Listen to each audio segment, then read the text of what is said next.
अब देखो इन्वेस्टिगेशन में हमने विटामिन बी 12 तो पढ़ लिया, अब किसको पढ़ेंगे हम, लिपिड प्रोफाइल के बारे में पढ़ेंगे। तो जो तुमको रिपोर्ट मिलेगी वो किस तरह से मिलेगी, इस तरह से, ठीक है। तो इसमें क्या क्या होगा, जैसे कोलेस्ट्रॉल है, ट्राइग्लिसराइड होगा, एचडीएल होगा यानी हाई डेंसिटी लिपोप्रोटीन, लो डेंसिटी लिपोप्रोटीन। तो उसमें ना एक रेफरेंस लिखा होता है रिपोर्ट के अंदर। रेफरेंस मतलब यानी कि हमने कितनी मात्रा को नॉर्मल माना है, ताकि तुम्हें पता चल जाए यानी कि इससे ज्यादा है तो बढ़ गया है, इससे कम है तो कम हो गया है। तो जैसे मैं कोलेस्ट्रॉल की ही बात करूं तो कोलेस्ट्रॉल का जो नॉर्मल मात्रा होती है ब्लड में, वो लगभग कितनी होनी चाहिए, 200 से कम ही रहनी चाहिए। अगर इससे ज्यादा आ गई तो इसका मतलब क्या है, कोलेस्ट्रॉल की मात्रा ब्लड में बढ़ गई। अब मान लो जो मैंने ब्लड का सैंपल लिया है, उसमें कोलेस्ट्रॉल की मात्रा कितनी आ रही है, 250 आ रही है। इसका मतलब क्या है, ब्लड में कोलेस्ट्रॉल की मात्रा बढ़ गई है, क्योंकि 200 से कम होनी चाहिए थी, ठीक।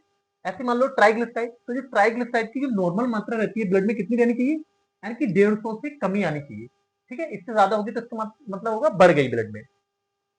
तो जो मैंने सैंपल लिया उसमें मान लो अगर ये 100 आ रहे हैं, तो इसका मतलब है लगभग नॉर्मल है, ट्राइग्लिसराइड नहीं बढ़ा है बॉडी में।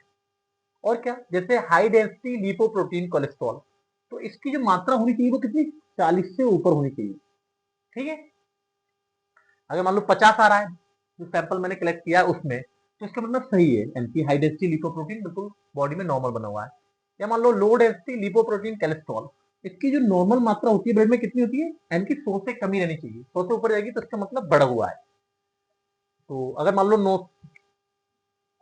90 से कम आ रही है, इसका मतलब नॉर्मल है। ऐसी बी density very low density lipoprotein cholesterol, इसकी नॉर्मल मात्रा कितनी होती है, 30, इससे कम ही होना चाहिए।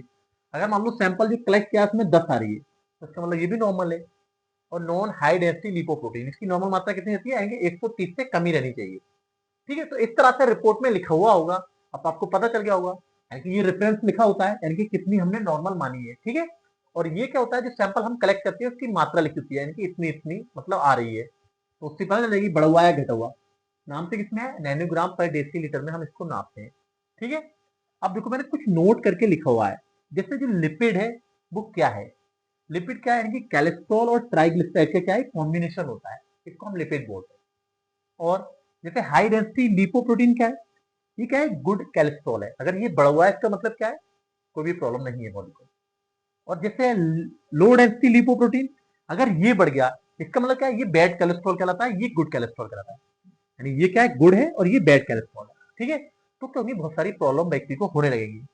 ये जो ट्राइग्लिसराइड है ये क्या है, यानी कि जो स्टोर फैट, जो तुमने सोनुले व्यक्ति देखे होंगे जिनका पेट निकला होता है, तो उसमें क्या होता है, यही यानी कि ट्राइग्लिसराइड यानी स्टोर रूम में होता है।